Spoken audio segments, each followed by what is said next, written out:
速變化嘅世代，你會感到迷茫嗎？你有否預備好你自己？2026年新嘅一年開始，無論過往係點樣起起跌跌，萬物生機嘅展露，總係告訴我哋生命力時刻咁帶來精彩，帶來不一樣嘅可能。而我哋往往好容易陶醉喺舊有嘅事物裏面，唔願意向前看，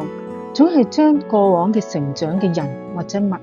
睇嚟只係唯一咁，唔能夠更改。面對曾經擁有過嘅人或者物，經驗或者知識，寶貴嘅可以將佢好好咁留低，或者轉化，或者重新包裝；唔合時宜嘅可以灑脫咁樣放低，先能夠為己為人有所建樹。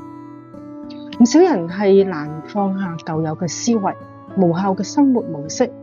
俾自己藉口固步自封，樂於活在舒適圈裏面，唔敢嘗試新嘅可能，漠視自己更多嘅內在資源，因而未能因時制宜，堅毅咁樣迎接不斷變幻嘅世代。呢個可能係同我哋成長缺乏安全感嘅有關。自小成長在既定嘅模式裏面，父母一句好乖就扼殺了一切可能嘅嘗試，只係懂活喺安全嘅框架裏面，願意接受挫折同埋失敗，唔失敗又點會有成功呢？唔少人以為抓住過往就係等於抓住將來，只有真真正正活喺當下嘅人，先能夠睇得穿睇透身處嘅時勢，活得實實在在。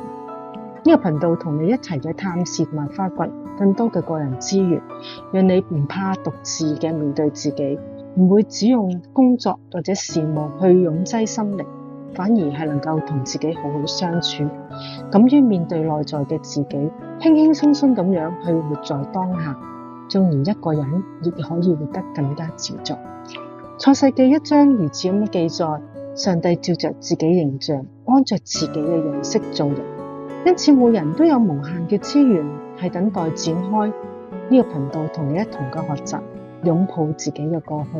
現在同埋未來，面對不斷嘅轉變嘅世代，一同係存着好奇脆弱嘅態度迎接，就唔會錯失機會啦。有一句著名嘅諺語：世上無難事，只怕有心人。歡迎大家訂閱、分享、點讚呢個頻道。